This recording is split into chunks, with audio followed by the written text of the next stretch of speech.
ओम शांति 11/6/2024 प्रातः मुरली। ओम शांति बाप दादा मधुबन।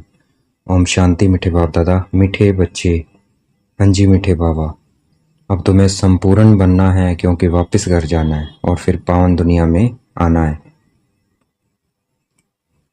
अब हमें संपूर्ण बनकर घर जाना है, परम धाम देखना है, परम धाम शांति की दुनिया, और फिर पावन दुनिया में आना है।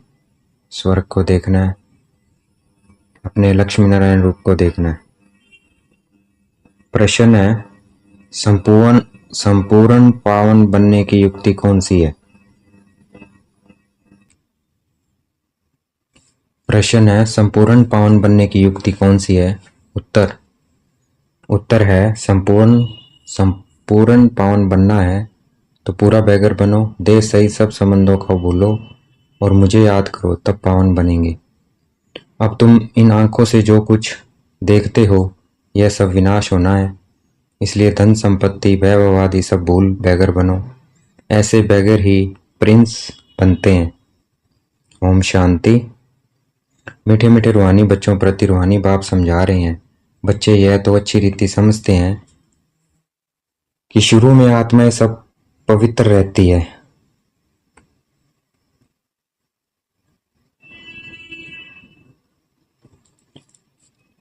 बच्चे यह तो अच्छी रीति समझते हैं हम बच्चे कि शुरू में आत्माएं सब पवित्र रहती है। हम ही पावन थे।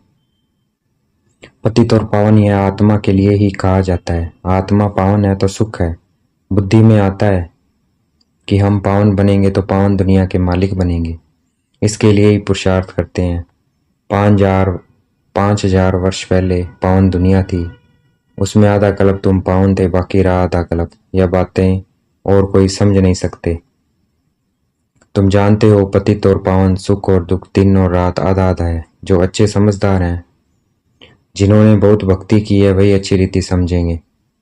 बाप कहते हैं, मीठे बच्चों तुम पावन थे, नई दुनिया में सिर्फ तुम ही थे, बाकी जो इतने सब हैं वह शांति धाम में थे।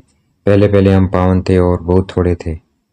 फिर नंबरवार मनुष्य सृष्टि वृद्धि को पाती है। अब तुम मीठे बच्चों को कौन समझा रहे हैं? बाप। आत्माओं को परमात्मा बाप समझाते हैं। इसको कहा जाता है संगम। आत्मा परमात्मा का मिलन को क्या कहा जाता है? संगम। इसको एक कुंभ कहा जाता है। मनुष्य इस संगम युग को भूल गए हैं। बाबा ने समझाया है, 4 युग होते हैं, 5वां यह छोटा सा लीप संगम युग है। इसकी आयु छोटी है। बाप कहते हैं, मैं इनकी वानप्रस्थ अवस्था में प्रवेश करता हूँ। किसकी? ब्रह्मा बाबा की। बहुत जन्मों के अंत के भी अंत में। बच्चों को यह खातरी है ना, बाप ने इनमें प्रवेश किया है। इनकी भी बायोग्राफी सुनाई है। बाप कहते हैं, मैं आत्माओं से ही बात करता हूँ। आत्मा और शरीर दोनों का इकट्ठा पाठ होता है। इनको कहा जाता है जीवात्मा। पवित्र जीवात्मा है, पवित्र जीवात्मा। तुम बच्चों की बुद्धि में है कि सतयुग में बहुत थोड़े देवी देवता होते हैं। फिर अपने लिए भी कहेंगे, हम जीवात्मा जो सतयुग में पावन थी, वह फिर 84 जन्मों के बाद पतित बनी है। पतित से पावन, पावन से पतित, यह चक्कर फिरता ही रहता है। याद भी उस पतित पावन बाप को करते हैं। तो हर 5,000 वर्ष बाद बाबा एक ही बार आते हैं, आकर स्वर्ग की स्थापना करते हैं। भगवान एक है, जरूर वही पुरानी दुनिया को नया बनाएंगे। फिर नए को पुराना कौन बनाता है? रावण, क्योंकि रावण ही देह अभिमानी बनाते हैं। दुश्मन को जलाया जाता है, मित्र को नहीं जलाया जाता है। सर्व का मित्र एक ही बाप है जो सर्व की सदगति करते हैं। उनको सब याद करते हैं क्योंकि वह ही सबको सुख देने वाला है। तो जरूर दुख देने वाला भी कोई होगा, वह है 5 विकारों रूपी रावण। आधा कल्प राम राज्य, आधा कल्प राम राज्य। स्वास्तिक निकालते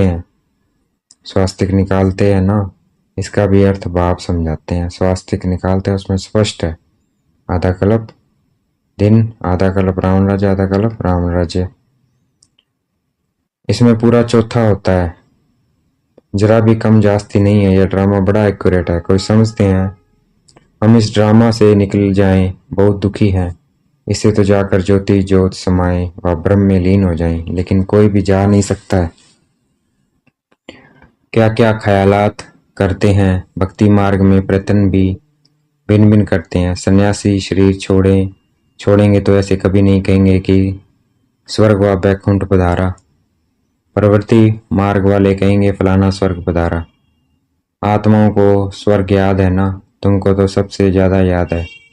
तुमको दोनों की हिस्ट्री ज्योग्राफी का पता है, और कोई को पता नहीं है। तुमको भी पता नहीं था। बाप बैठ बच्चों को सब राज समझाते हैं। यह मनुष्य सृष्टि रूपी वृक्ष है, वृक्ष का जरूर बीज भी होना चाहिए। बाप ही समझाते हैं पावन दुनिया कैसे पतित बनती है, फिर मैं पावन बनाता हूँ। पावन दुनिया को कहा जाता है स्वर्ग। स्वर्ग पास्ट हो गया है, फिर जरूर रिपीट होना है, इसलिए कहा जाता है वर्ल्ड की हिस्ट्री रिपीट होती है। अर्थात वर्ल्ड ही पुरानी से नई, नई से पुरानी होती है। रिपीट माना ही ड्रामा है। ड्रामा अक्षर बहुत अच्छा है, शोभता है। चक्कर हूबहू फिरता ही रहता है। नाटक को हूबहू नहीं कहा जाता है। कोई बीमार हो पड़ता है तो छुट्टी ले लेते हैं। तो तुम बच्चों की बुद्धि में है, हम पूज्य देवता थे फिर पुजारी बने। बाप आकर पतित से पावन बनने की युक्ति बताते हैं, जो कि 5000 वर्ष पहले बताई थी। सिर्फ कहते हैं बच्चों मुझे याद करो। बाप पहले पहले तुमको आत्म अभिमानी बनाते हैं। पहले यह शब्द पाठ देते हैं, पहले यह पाठ देते हैं बच्चे अपने को आत्मा समझो, बाप को याद करो। इतना तुमको याद करता हूँ, तुम फिर भी भूल जाते हो। भूलते ही रहेंगे तब तक जब तक ड्रामा का अंत आए। अंत में जब विनाश का समय होगा तब पढ़ाई पूरी होगी, फिर तुम शरीर छोड़ देंगे। जैसे सर्प भी एक पुरानी खाल छोड़ देते हैं ना, तो बाप भी समझाते हैं तुम जब बैठते हो अथवा चलते फिरते हो देही अभिमानी होकर रहो। मैं आत्मा सुन रही हूँ, मैं आत्मा पढ़ रही हूँ, मैं आत्मा खा रही हूँ। चलते फिरते देही अभिमानी होकर रहो। आगे तुमको देह अभिमान था, अब बाप कहते हैं आत्म अभिमानी बनो। देह अभिमानी में आने से तुमको 5 विकार पकड़ लेते हैं। शरीर में बॉडी कॉन्शियस आने में क्या होता है, बॉडी कॉन्शियस में आने से 5 विकार पकड़ लेते हैं। आत्माभिमानी बनने से कोई विकार पकड़ेगा नहीं। देही अभिमानी मन बाप को बहुत प्यार से याद करना है। आत्माओं को परमात्मा बाप का प्यार मिलता है इस संगम युग पर। इसको कल्याणकारी संगम कहा जाता है, जबकि बाप और बच्चे आकर मिलते हैं। तुम आत्माएं भी शरीर में हो, बाप भी शरीर में आकर तुमको आत्मा निश्चय कराते हैं। बाप एक ही बार आते हैं, जबकि सभी को वापस ले जाना है। समझाते भी हैं हम तुमको कैसे वापस ले जाएंगे। तुम कहते भी हो हम सभी पतित हैं, आप पावन हो, आप आकर हमको पावन बनाओ। तुम बच्चों को पता नहीं है कि बाबा कैसे पावन बनाएंगे। जब तक बनावे नहीं तब तक क्या जाने। यह भी तुम समझते हो आत्मा छोटा स्टार है छोटा, बाप भी छोटा सितारा है, परंतु वह ज्ञान का सागर शांति का सागर है। तुमको भी आप समान बनाते हैं। यह ज्ञान तुम बच्चों को है जो तुम फिर सबको समझाते हो। फिर सतयुग में जब तुम होंगे तो यह ज्ञान सुनाएंगे क्या? नहीं। ज्ञान सागर बाप तो एक ही है जो तुमको अभी ही पढ़ाते हैं। जीवन कहानी तो सबकी चाहिए ना, वह बाप सुनाते ही रहते हैं, परंतु तुम घड़ी घड़ी भूल जाते हो। तुम्हारी माया के साथ युद्ध है। तुम फील करते हो बाबा को हम याद करते हैं, फिर भूल जाते हैं। बाप कहते हैं माया ही तुम्हारी दुश्मन है जो तुमको भुला देती है, अर्थात बाप से बेमुख कर देती है। तुम बच्चे एक ही बार बाप के सम्मुख होते हो, बाप एक ही बार वर्षा देते हैं, फिर बाप को सम्मुख आने की दरकार ही नहीं है। पाप आत्माओं से पुण्य आत्मा स्वर्ग का मालिक बनाया, बस फिर क्या आकर करेंगे। तुमने बुलाया और मैं बिल्कुल पूरे टाइम पर आया। हर 5000 वर्ष बाद मैं अपने समय पर आता हूँ, यह किसी को भी पता नहीं है। शिवरात्रि क्यों मनाते हैं, उसने क्या किया, किसी को भी पता नहीं है। इसलिए शिवरात्रि की हॉलीडे आदि कुछ नहीं करते हैं, और सबकी हॉलीडे करते हैं, लेकिन शिव बाबा आते हैं, इतना पाठ बजाते हैं, उनका कोई को पता नहीं पड़ता है, अर्थ ही नहीं जानते हैं। भारत में कितना अज्ञान है। तुम बच्चे जानते हो कि शिव बाबा ही ऊंचते ऊंच है, तो जरूर मनुष्य को ऊंचते ऊंच बनाएंगे। आप कहते हैं मैं इनको ज्ञान दिया, योग सिखलाया, फिर वह नर से नारायण बना। उन्होंने यह नॉलेज सुनी है, किसने? लक्ष्मी नारायण ने। यह ज्ञान तुम्हारे लिए ही है और किसी के लिए शोभता नहीं है। तुमको फिर से बनना है और कोई नहीं बनते हैं। यह है नर से नारायण बनने की कथा। जिन्होंने और धर्म स्थापन किए सब पुनर्जन्म लेते लेते तमो प्रधान बन पड़े हैं। फिर उन सबको सतो प्रधान बनना है। उस पद के अनुसार फिर रिपीट करना है। उच्च पाठधारी बनने के लिए तुम कितना पुरुषार्थ कर रहे हो? कौन पुरुषार्थ करा रहे हैं? बाबा। तुम उच्च बन जाते हो फिर कभी याद भी नहीं करते हो। स्वर्ग में थोड़ी याद करेंगे। ऊंचते ऊंच बाप है फिर बनाते भी ऊंचा है। नारायण से पहले तो श्री कृष्ण है। फिर तुम ऐसे क्यों कहते हो कि नर से नारायण बने? क्यों नहीं कहते हो नर से कृष्ण बने? भाई ऐसे क्यों कहते हो नर से नारायण कृष्ण बने? पहले पहले नारायण थोड़ी बनेंगे। पहले तो प्रिंस कृष्ण श्री कृष्ण बनेंगे ना। बच्चा तो फूल होता है। वह तो फिर भी युगल बन जाते हैं। महिमा ब्रह्मचारी की होती है। छोटे बच्चे को सतो प्रधान कहा जाता है। तुम बच्चों को ख्याल में आना चाहिए हम पहले पहले जरूर प्रिंस बनेंगे। गाया भी जाता है बैगर टू प्रिंस। बैगर किसको कहा जाता है? आत्मा को ही शरीर के साथ बैगर व साहूकार कहते हैं। आत्मा को ही क्या शरीर के साथ बैगर व साहूकार कहते हैं। इस समय तुम जानते हो सभी बैगर्स बन जाते हैं। सब खत्म हो जाते हैं। तुमको इस समय ही बैगर बनना है। शरीर सहित पाई पैसे जो कुछ है खत्म हो जाएंगे। आत्मा को बेगर बनना है। सब कुछ छोड़ना है फिर प्रिंस बनना है। तुम जानते हो धन दौलत आदि सब छोड़कर बेगर बन हम घर जाएंगे। फिर नई दुनिया में प्रिंस बनकर आएंगे। जो कुछ भी है सब कुछ छोड़ना है। यह पुरानी चीजें कोई काम की नहीं है। आत्मा पवित्र हो जाएगी फिर यहाँ आएंगी पाठ बजाने। कल पहले मिसल जितना जितना तुम धारण करेंगे उतना उच्च पद मिलेगा। बल इस समय किसी के पास 5 करोड़ हैं। सब खत्म हो जाएंगे। हम फिर से अपनी नई दुनिया में जाते हैं। यहाँ तुम आए हो नई दुनिया में जाने के लिए और कोई सत्संग नहीं है जिसमें कोई समझे कि हम नई दुनिया के लिए पढ़ रहे हैं। तुम बच्चों को बुद्धि में है बाबा हमको पहले बैगर बनाकर फिर प्रिंस बनाते हैं। दे के सब संबंध छोड़ें तो बैगर ठहराना कुछ भी है नहीं। अभी भारत में कुछ भी नहीं है। अभी भारत में कुछ भी नहीं है। भारत अभी बैगर इंसॉल्वेंट है। फिर सॉल्वेंट होगा। कौन बनते हैं? आत्मा शरीर द्वारा बनती है। अभी राजा रानी भी नहीं है। वह भी इंसॉल्वेंट है। राजा रानी का ताज भी नहीं है। न वह ताज है न रतन जड़ित ताज है। अंधेरी नगरी है। सर्वव्यापी कह देते हैं। गोया सब में भगवान है। सब एक समान है। कुत्ते बिल्ली सब में इसको कहा जाता है। अंधेर नगरी है। तुम ब्राह्मणों की रात थी। अब समझते हो ज्ञान दिया।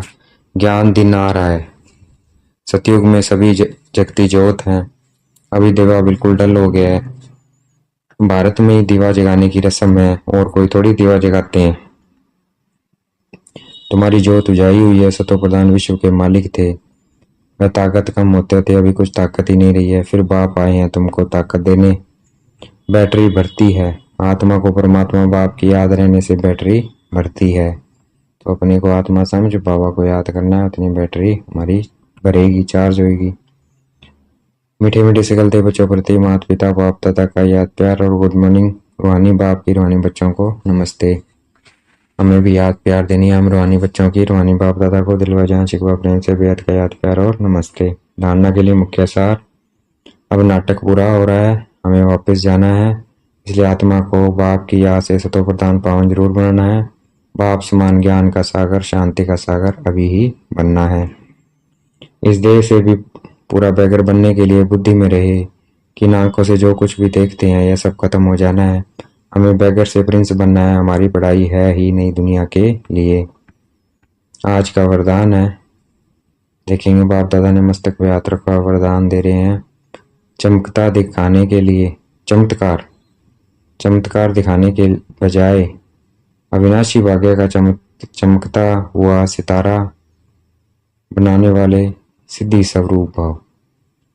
चमत्कार दिखाने के बजाय अविनाशी भाग्य का चमकता सितारा बनाने वाले सिद्धि स्वरूप भाव। व्याख्या है वरदान की। आजकल जो आधा कल्प की सिद्धि वाले हैं वे लास्ट में ऊपर से आने के कारण सतो प्रधान स्टेज के प्रमाण पवित्रता के फलस्वरूप आधा कल्प के चमत्कार दिखाते हैं। लेकिन वह सिद्धि सदाकाल नहीं रहती है, क्योंकि थोड़े समय में ही सतो रजो तमो तीनों स्टेज से पास करते हैं। अब आप पवित्र आत्माएं सदा सिद्ध स्वरूप हैं। चमत्कार दिखाने के बजाय चमकती ज्योति रूप बनाने वाले हैं। अविनाशी भाग्य का चमकता हुआ सितारा बनाने वाले हैं। इसलिए सब आपके पास ही अंजलि देने आए हैं। आज का स्लोगन है, बेहद की वैराग्य वृत्ति का वायुमंडल हो तो सहयोगी सहज योगी बन जाएंगे। अगर बेहद की वैराग्य वृत्ति का वायुमंडल हो, भाई किसी भी चीज की जरूरत नहीं है, जो बाबा ने दिया है वो सब बाबा का है। तो ऐसे निमित्त मात्र बेहद की वैराग्य वृत्ति का वायुमंडल हो तो सहयोगी सहज योगी बन जाएंगे। सहयोगी सहज योगी बन जाएंगे। अच्छा, ओम शांति। शुक्रिया मीठे बाबा, शुक्रिया।